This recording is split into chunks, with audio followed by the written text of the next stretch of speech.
Welcome to our Cancer Wellness Speaker Series. I'm Lori Ball, an ovarian cancer survivor of 9 years and the founder of Faith and Gratitude. Faith and Gratitude is a nonprofit organization dedicated to providing empowerment and education to cancer patients. Today we have the privilege of talking with Mary Beth Gonzalez. Mary Beth is the founder of the Nicholas Gonzalez Foundation and widow of the late, great Dr. Nicholas Gonzalez. We are also honored to be speaking with Dr. Andre Williams, a Gonzalez guardian and founder of Teshuvah Wellness in Jamaica. It was no coincidence that when I received my own cancer diagnosis in 2015, I came across numerous videos featuring Dr. Gonzalez and his research. I was instantly captivated and, to be honest, empowered as I developed my own treatment plan. He was a true trailblazer in alternative cancer therapies. After the unexpected passing of Dr. Gonzalez in July of 2015, Mary Beth couldn't bear the thought of his decades of groundbreaking research fading into obscurity.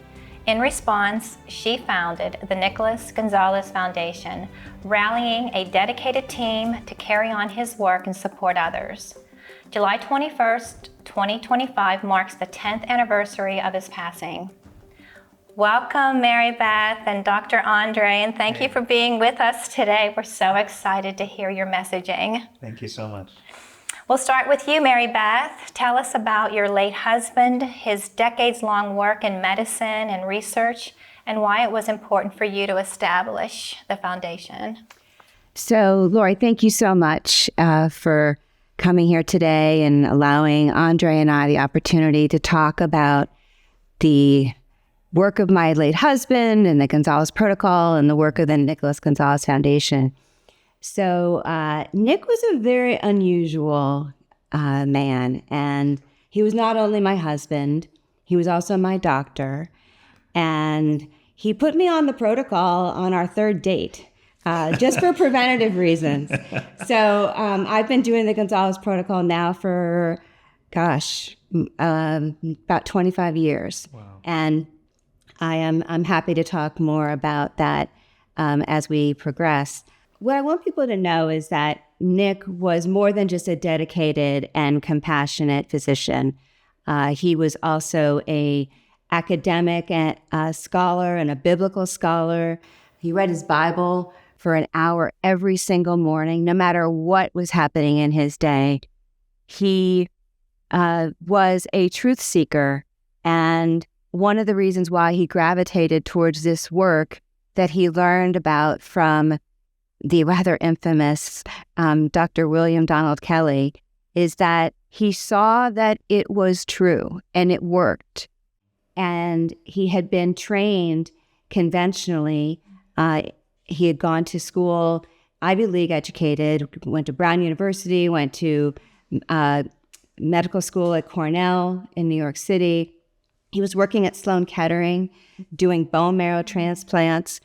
When he learned about this work of William Donald Kelly, and once he investigated it and met with the thousands of patients who were being treated and healed through this nutritional enzyme protocol, he just couldn't unsee it. And he knew it was true, so he changed the entire course of his medical practice, left conventional medicine, and opened his own private practice in New York City, doing exclusively this nutritional enzyme work and helping people not just with the worst cancers. In fact, he was known as kind of the doctor of last resort, but he also treated a lot of people for degenerative diseases. And interestingly enough, a lot of those patients, their family members then wanted to be on the program. So just like I was on the program for preventative reasons, a lot of other patients are as well. That's so beautiful, Mary Beth. Dr. Andre. Yes, ma'am. Can you tell me a bit about your background in oncology and how you came to learn of the Nicholas Gonzalez Foundation? Yeah, so I am a conventionally trained hematologist and oncologist. I was trained in Jamaica, and I thought that my career was well planned out. All I had to do was just stick with the program, keep giving chemo and radiation, and there's nothing really to stop me. I actually won an award from the American Society of Clinical Oncology for the work I was doing back home in Jamaica. And it seemed like everything was perfect until I started to get uncomfortable with the results. And as you all know, the success rate of chemotherapy and radiation, let's use the word, it varies. It's probably the best way to describe it. And that's being generous. Yeah, that's common. That's being super kind. So I started getting interested in nutrition and the impact that that has on cancer treatment. And the more I dove into nutrition, I did the Gerson therapy, for example, got trained in that. And I started to realize there was a whole world out there that I hadn't previously heard about with good success. And of course, like Mirabeth just said, once you see it, you can't unsee it. Mm-hmm. So the result is I quit my hospital job, walked away from it with no golden parachute, continued to run a small little office back home in Jamaica and started to implement nutritional approaches for my patients. And the whole thing just snowballed over time, and I've never looked back. And then, of course, I heard about the awesome Dr. Nick Gonzalez and his work that he was doing. And in many ways, I felt like it kind of mirrored my experience because he left his conventional job and went on to do what he felt was truth. And here was I doing the exact same thing. And the thing about the Gonzalez protocol as well is that it just made sense. It's individualized, it's specific to the patient being treated, it's adjustable depending on the type of patient being treated, and also the scientific rigor that Dr. Gonzalez applied was so impressive. And so here I am, how many years is it later? 2015 is when I first heard about him, and I'm here now in 2025, 10 years later, privileged to say that I'm walking in his footsteps. So when Nick died in 2015, we were all stunned. He was my very healthy husband who just dropped dead and died in my arms on the floor of our home. And I really didn't know what I was going to do, but having witnessed the miracles of his patience over the 15 years that we were married, I knew that I had to do something to keep this work alive. Overnight, I inherited his office lease, his medical practice, his 300 boxes of files, and his baseball card collection. So that was pretty awesome. So I had to figure out what to do, and I really wasn't sure how to go about it.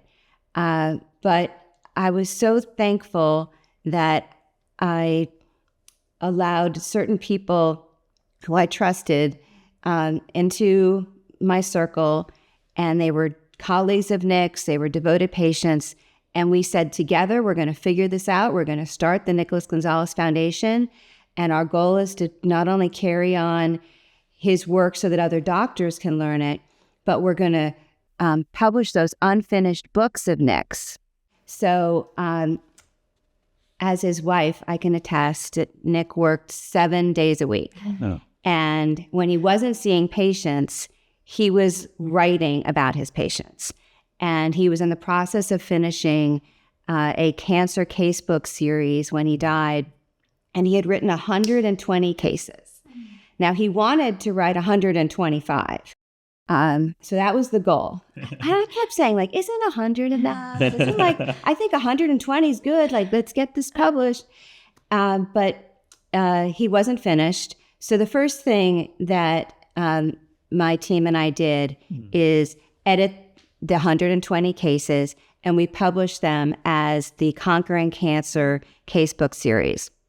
And they cover pancreatic cancer and breast cancer and 19 other types of cancer, running the full gamut.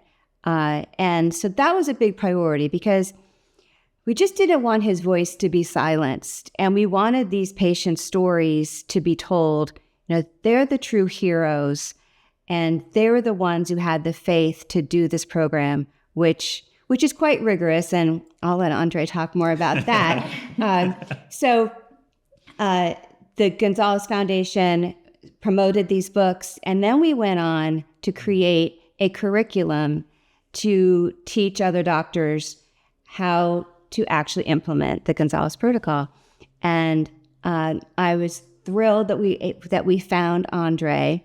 It seems like Andre found us, but kind of the same time, the executive director of the Gerson Institute, who had really become my mentor. She was a follower of Nick's work and a major fan.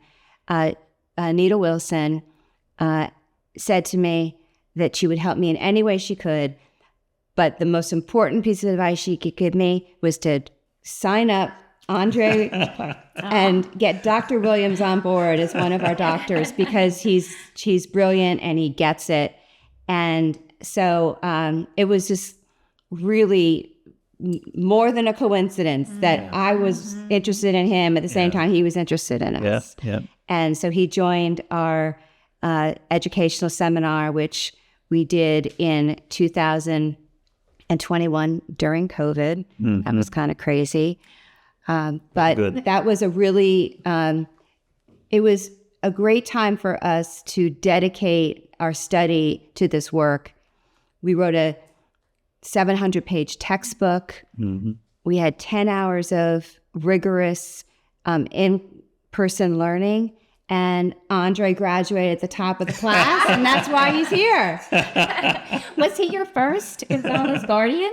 So we started with a small kind of a beta group of doctors, because let's be honest, we didn't really know if we could pull this off, because Nick didn't write the book about how to do the actual Gonzalez protocol, like the only book he didn't write. So we spent years piecing it together and creating the textbook. And yes, Andre was in we call it the A team. Oh, yeah. The first class of doctors. It's beautiful. Yeah. It was really awesome. And because it was during COVID, it kind of felt like you were on this mission to kind of resurrect, kind of like Indiana Jones finding the lost ark in the midst of all the other stuff going on. It was so great. It was awesome. So you were able to parse all that chaos, right? Yeah. And here you are. Oh, yeah. And it was worth it. And one of the true blessings of working with Andre is that not only is he seeing great results with the patients of his who are on the Gonzalez protocol, but he also is our medical reviewer.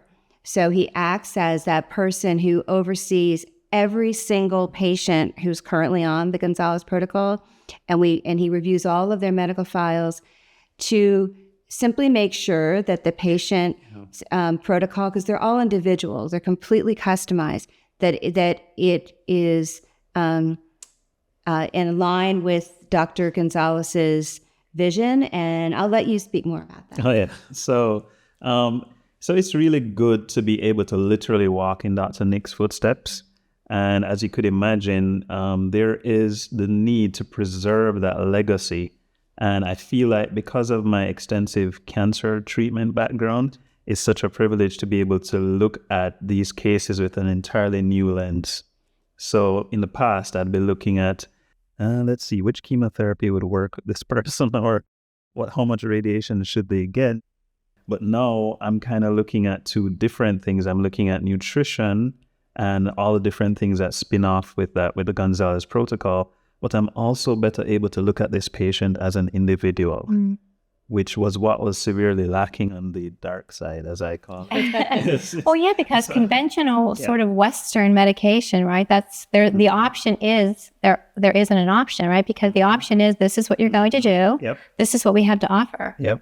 And as a patient, I remember talking to my medical team about a bunch of different alternatives and eating and all these other Eastern sort of ways, and they just didn't understand, and it didn't prohibit me from doing all of these things, right? Because I looked at it holistically, but I totally understand what you're saying from a cancer patient. I get it. Yeah, it's crazy. I mean, in a way, as medical doctors, we're trained literally to walk into a box and then exist in that box for the rest of our lives, unless somebody says, well, we're going to strengthen like one side of the box a little bit. And you're like, oh, cool. Did you see the latest studies? But I was like, no, I want to be outside of the box, not just existing within it. And I think that's exactly what Dr. Nick wanted as well. It was really important to Nick to document all of his results because he really was a research scientist before he started the work with Dr. Kelly. And so it's now our plan to continue in the vein of publishing our scientific results. And so we've been at this now for about 3 years. Yeah. And it takes a while to create, long-term publishable success about a cancer patient, right? They can respond well in a few months, but that's not publishable or considered important enough to warrant somebody like raving and cheering about it. I like to think that, similar to how in the first years when Dr. Gonzalez was practicing, he spent 6 years putting his cases together, and he actually wrote a book about the best 25 cancer cases that he had in his 6 years. So that's one of my goals, is that once we've done this now for 6 years, we'll be able to have enough cases that we can publish to show how well this work lives on. Yeah. And Andre already has several cases. Yeah, I am totally blown away by just the speed at which patients feel better on the protocol. That's the first thing. And then, of course, applying the scientific rigor that I've learned over all these years to their cases, it's obvious that there's something different here. At the very least, we're seeing lots of disease-free survival, meaning, survival in general is significantly improved on the Gonzalez protocol. Dr. Nick established that from before. But we're seeing patients who, for example, I reviewed a case who had pancreatic cancer, which uniformly has a prognosis of 3 to 6 months at best. And 6 months never happens. And that's the reality. And this gentleman was not the youngest. So you kind of thought, let's hope we can get maybe 4 months. And he went on to live 18 months. And the truth is, if we're going to be totally honest, a lot of what contributed to his deterioration subsequently is just not being diligent with the protocol. He found it easy to do, and maybe it was too easy to do. And he's doing well, so he started to experiment. Exactly. And add things. A little bit. Yeah. Right. Exactly. Right. And he's mountain biking. He's all over the place. I think he liked bacon. I think he added some bacon.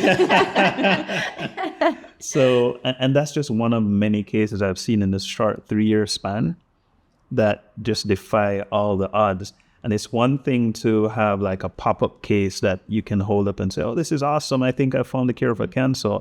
It's another thing to have reproducible, demonstrable improvement over time.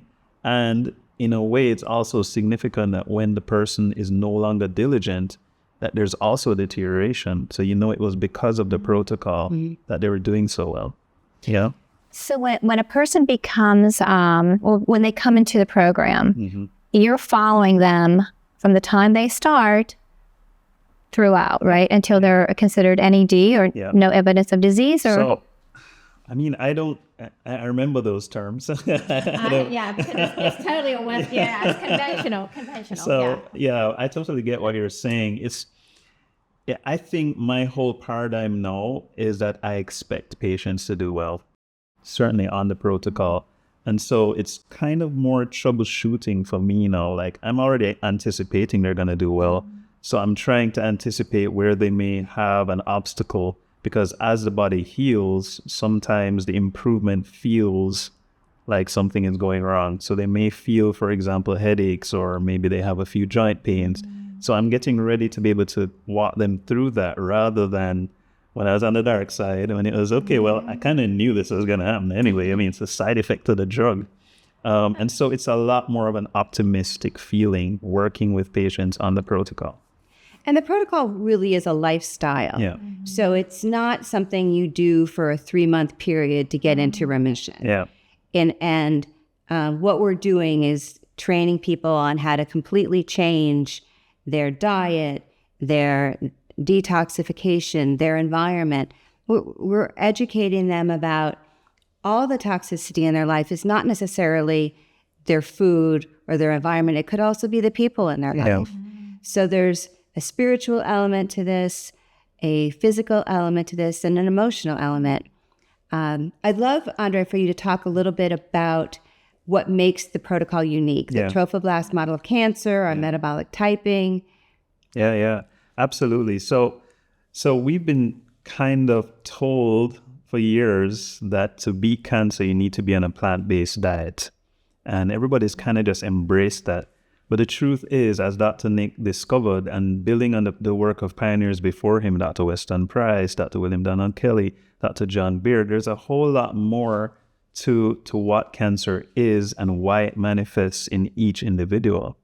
So we each have metabolic types that are unique to us, that are passed down essentially from our ancestors and kind of influenced by our environment, but mostly constitutional genetics that we get from our ancestors. And those govern where our body is on a spectrum from fight or flight, which is the extreme state of arousal and being ready to fight and run out of the building if necessary, versus the opposite, which is when everything has calmed down and you're kind of in a rest and digest mode. So the fight or flight mode is called the sympathetic mode, and the rest and digest is parasympathetic.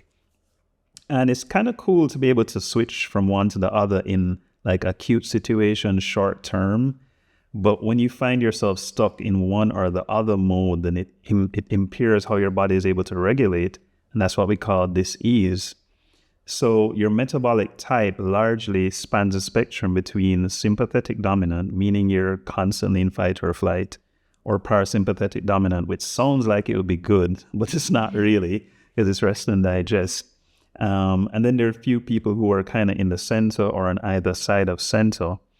And if we consider how that influences how the body responds to different vitamins, to food, and so on, it kind of means that not everybody wants to be alkaline, because in the same way, a sympathetic dominant person is more acidic all the time, and a parasympathetic dominant person is more alkaline all the time. And if you kind of just guess by putting everybody on a plant-based diet and kind of hoping that the alkaline diet works, then you're potentially pushing the person even further into a zone that they're not supposed to be in. So the metabolic typing element of the Gonzalez protocol is so critical. It's really a disruptor of the status quo, because it means that you could actually be on the wrong diet without realizing the supplements that you're taking could actually be the wrong ones for where you're at. And Dr. Gonzalez found that certain cancers are actually associated with different sides of the spectrum. So there's certain cancers that are associated with being sympathetic dominant and certain cancers that are associated with being more parasympathetic dominant. And yet by balancing that autonomic nervous system, you can actually bring the body into balance and cure virtually any disease. But we don't do it just with diet and supplements. Yeah. We also do it with pancreatic enzymes, and that's part of the secret of the trophoblast model of cancer. Yeah. So, which I'm going to talk about. Yes. We're waiting. Yeah, This is so exciting. All right. So the trophoblast model actually has its origins in Dr. John Beard, who did work centuries, maybe 2 centuries ago. And he was an embryologist. And he realized that when the placental cells, meaning the cells that are supposed to help to provide that life support for the developing fetus, when they need to get anchored into the mom's womb, they need to be able to invade. They need to be able to multiply quickly. They need to be able to get blood supply for themselves. They need to be able to not really take answers from anybody. And they need to firmly embed within the maternal womb. And that, if you think about it, sounds very similar to some other cells that we know, which invade, multiply quickly, take answers from, respond to no one. So they're very similar to cancer cells. And those placental cells are known as trophoblasts or trophoblastic cells. And what Dr. Beard realized was that if there are 2 cells that kind of seem like they behave the same way, is it possible that they kind of are the same thing? which is a whole other story that we don't want to get into. The critical point is that he discovered that at a specific point in the gestational age of the fetus, these cells just suddenly stopped multiplying. They stopped doing everything, and they kind of just ceased activity and okay, I'm not going any further. And he couldn't figure out what it was until he made a connection that on that day was the day when the fetal pancreas started to release enzymes, which technically the baby wouldn't need because it's not eating anything.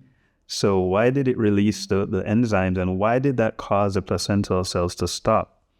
And he took it a step further and realized, hey, if it makes the placental trophoblastic cells stop, I wonder if it would do the same thing for cancer cells. And what do you know? It did. So since then, we've kind of built on that. Dr. Gonzalez has pioneered. In fact, I think he's most known for that. He is. And so he developed his own line of pancreatic enzymes, which are still available today.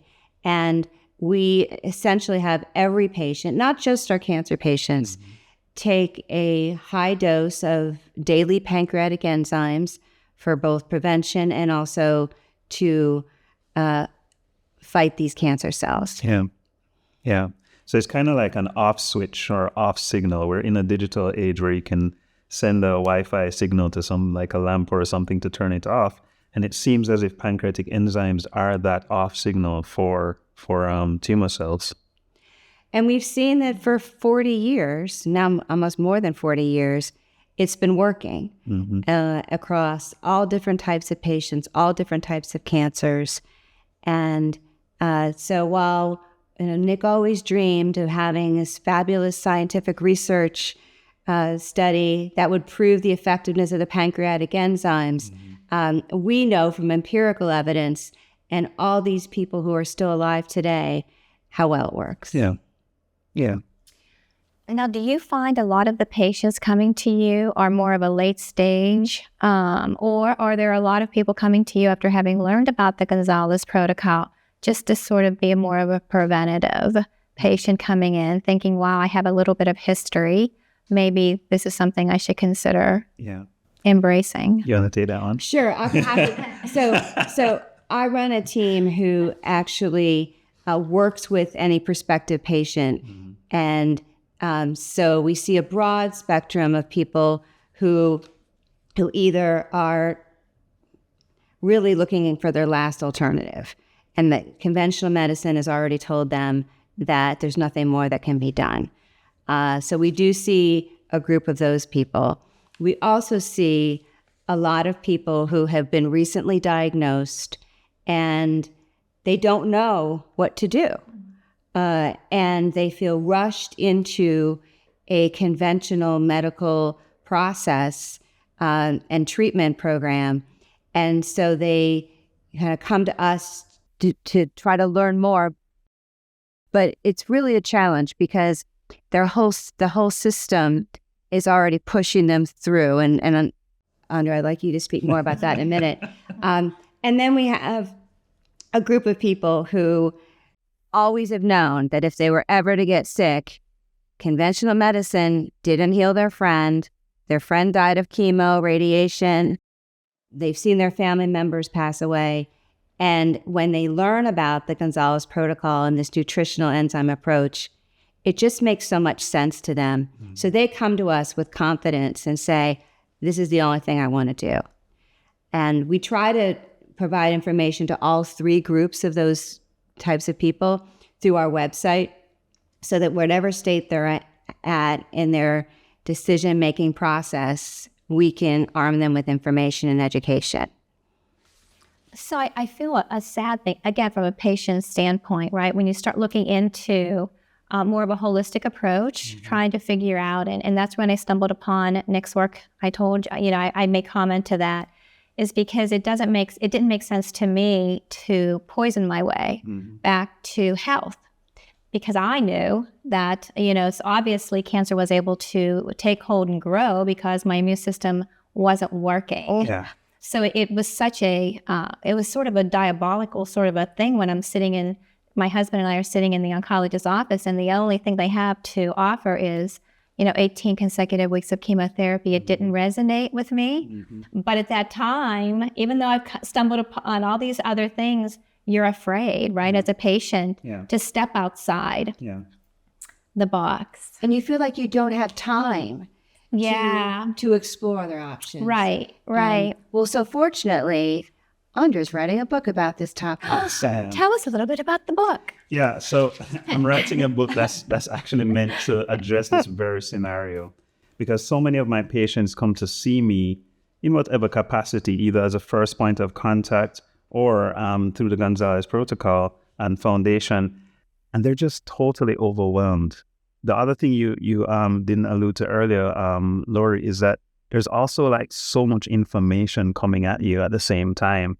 And that's what patients say. They say, oh my God, I don't even know what to do right now. I don't even know if I can sleep. Is sleep allowed when I have cancer? Yeah. Well, yeah, because your mind, it's such a chaotic time and you're just scanning it. It. For me, just you're looking for something that's going, in my case, to subvert. I just didn't feel intuitively connected to that whole side. But at the same time, you're just afraid, and you're looking to someone outside to say, I think you should try this, try this protocol. But all you get really, and which is great, is we support whatever you decide to do. And then you're wondering too, with regard to insurance, right? That can be something that people sort of, they're afraid of, because, a lot of these sorts of wonderful protocols, sadly, in our system, aren't covered by insurance. So that kind of causes a patient to recoil and, kind of acquiesce to. So I'm actually writing a book and possibly a course just about that. And by the time this airs, I suspect it will be out. So it's called the 15-Minute Cancer Decision. And what it is, it's helping patients to move from that point of helplessness, fear, confusion, overwhelm, to a point of confidence where you can make a decision about what feels right for you without regret, without double-mindedness and indecision, like, oh my God, am I doing the right thing?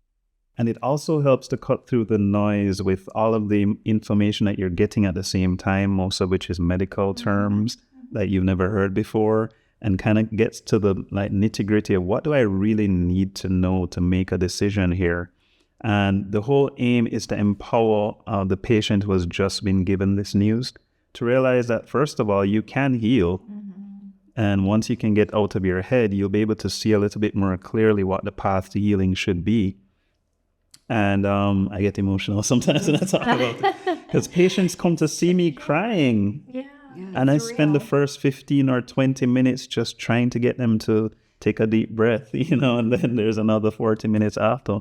And so I'm hoping that this book will change the game a little bit in terms of at least giving patients that power back to feel like they're in charge of the decision, regardless of whether it's insurance or not insurance, whether it's chemo or not chemo. I want you to be able to feel like you are confident in why you're choosing what you're choosing. And I want you to be able to do that in 15 minutes. So let's see.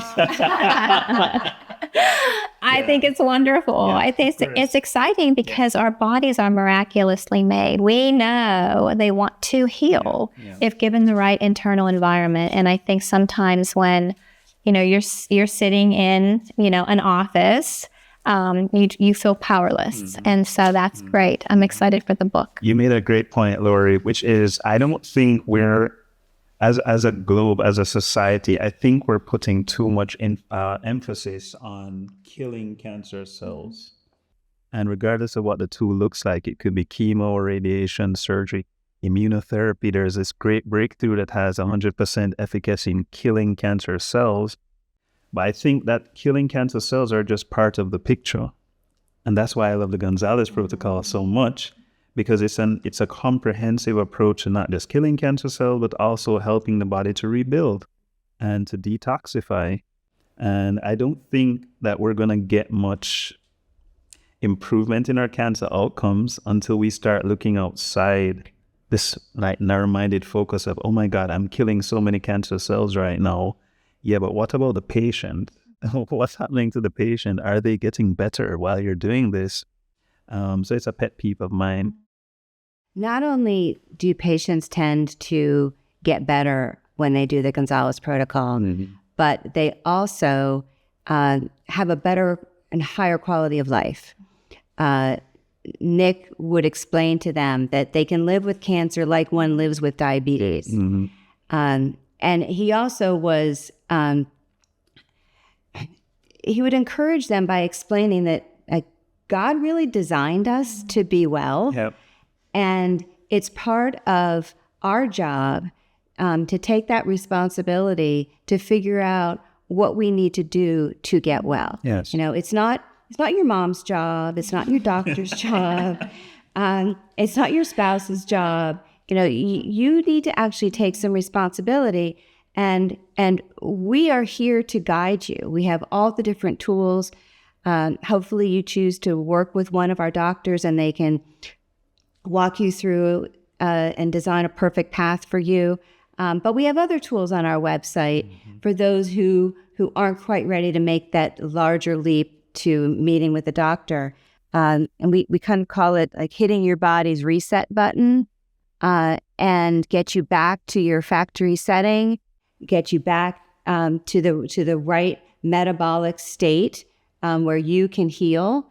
And it's been a really powerful way for us to not only treat cancer, but just to help people with any type of disease. Yeah.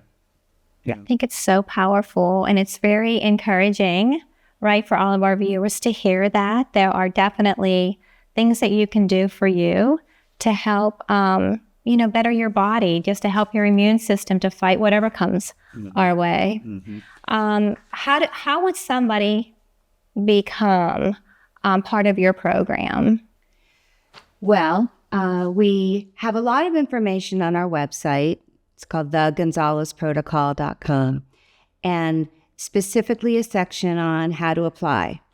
Now, we use the term apply because there actually is an application process.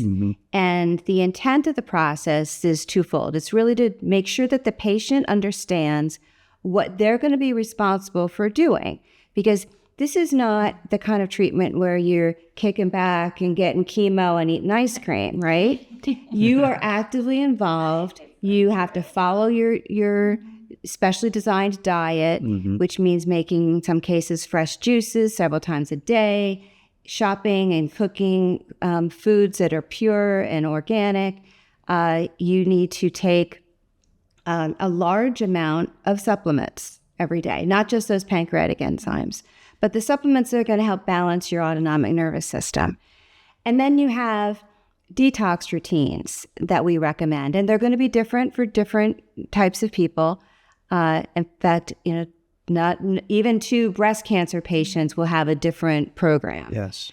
So there's going to be daily detox that we encourage you to do, weekly, monthly, quarterly detox programs. So in our application process, we want to make sure people understand that will be their responsibility, and that's where some people say, okay, that's too much for me. We often encourage people to have a helper in their home who's going to be supportive to help keep them on track and doing these things.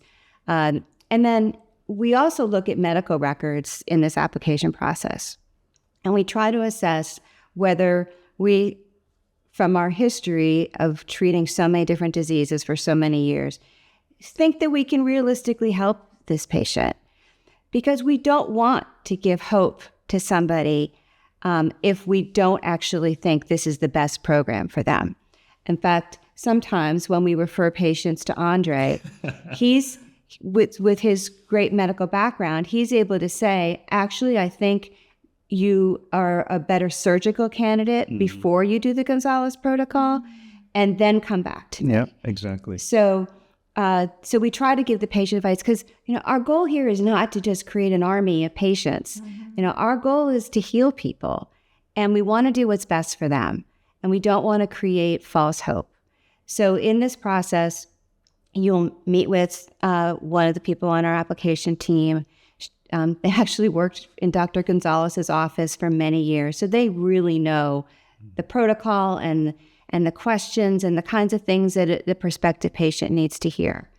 And then at the end of that process, which doesn't take very long, just a couple days, they'll be given access to our doctor directory, which is a password-protected area of our website, and they'll be able to see the doctors that are doing the Gonzalez protocol and pick the one that they think resonates best for them and aligns with their philosophy. And we give just videos. You can get to know them. You see a lot of pictures of Andre talking about his work because we want people to connect with their doctor. Comfortable. You need to feel comfortable. Yeah. You need to trust this doctor.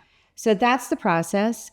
And I worked for so many years in Dr. Gonzalez's office. So some things we just keep on doing. If it isn't broke, don't fix it. Yeah, that's exactly right. Do you ever see a patient where you feel like that they're just so full of cancer that you just don't know that you'll be able to, or do you always offer that hope? Because our bodies all respond differently. We're made up so differently metabolically.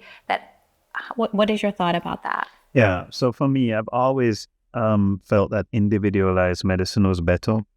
And for me, it's not necessarily about whether they're so full of cancer that they're not helpable, but sometimes it's actually where is the cancer located. And for me, that's a big deal. So if they have cancer, for example, in the liver, and there's lots of cancer in the liver, then their ability to detoxify is impaired. And that's a decisive thing for me. So I think what Marybeth said is so accurate, that we want to be selective, not that we're only choosing a specific type of patient, but we want to be able to communicate with the patient about the reality of what their cancer is doing to the body, and whether they might be able to even tolerate the protocol at that point. But I enjoy helping these patients because many of them, just having the conversation with me about what the protocol would entail, they get a better perspective on what's possible for them. And even if they don't choose to do the Gonzalez protocol, many of them start to get that renewed sense of hope that says, hey, maybe there is something I can do here. Yeah. So. And so much it's just that. That just allows that person to feel that empowerment and feel like, I'm doing some research here and doing something for myself. Yeah. And it feels good. Yeah, absolutely. As it should. As it should. Our bodies were built to heal. And I think we've lost that messaging for quite a few years now. Yeah. We kind of assume that you need a doctor to help you heal. But truly, your body was supposed to be able to heal itself. And when it doesn't, it's because it needs a little bit of a push or maybe a pull. Yeah, or maybe a pull. So what is next for the foundation, Marybeth and Dr. Andre? What can we look forward to?